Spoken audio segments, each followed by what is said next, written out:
మాధవ, ఏది సముచితమైన కార్యమో యుద్ధమున మేము జయంతుమో లేదో ఏది స్పష్టంగా తెలియదు. అట్లే ఎవరిని చంపి మేము బతకజాలమో అట్టివారు మా ఎదుట యుద్ధమునకు సిద్ధమై ఉన్నారు. పరమ పూజ్యులను చంపేట్లు మనుగడ సాగింతును అనే మనోధైన్యము కులక్షయం వల్ల కలుగు దోషములను బాధించున్నవి. అందువలన ఏది ధర్మమో ఏది ధర్మము కాదో తెలియలేకున్నాను.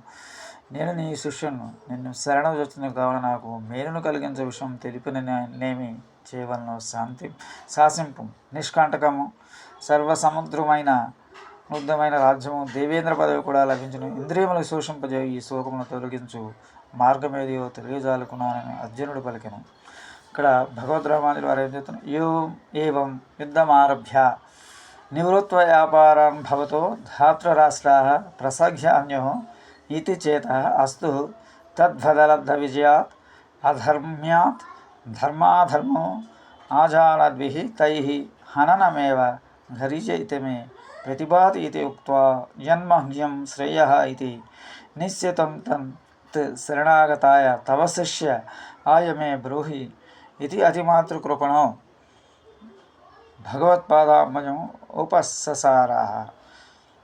6-8 వరకు. యుద్ధమును ప్రారంభించి ఉదాసీనముగా ఉన్న మిమ్మలను పాండవులను కౌరవులు నిర్దాక్షముగా చంపివేయుదురని అన్నచో గురుజన వధం వల్ల లభించిన ఈ అధర్మ విజయము కంటే ధర్మాధర్మము తెలియని వారి చేతిలో మరణించుటే శ్రేష్టమైందని నేను భావించున్నానని అర్జునుడు శ్రీకృష్ణ పరమాత్మ పలికెను.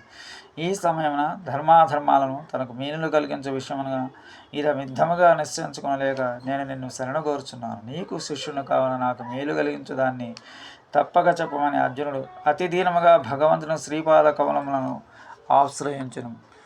మంగళాశాసన మంగళం శ్రేయకాంతాయ కళ్యాణధేనుదేగ్రం శ్రీవేంకట నివాసాయ శ్రీనివాసాయ మంగళం. మంగళాశాసన పరమదాచార్య పురోగమై సర్వైస్య పూర్వైరాచార్యై సత్కృపాయాస్తు మంగళ. ఓం మంగళాశా శ్రీమతే రమజామాతృ మునీంద్రాయ మహాత్మనే శ్రీరంగవాసే భూయా నిత్యశ్రీ నిత్యమంగళ. ఓం అస్మద్గురుభ్యో నమః.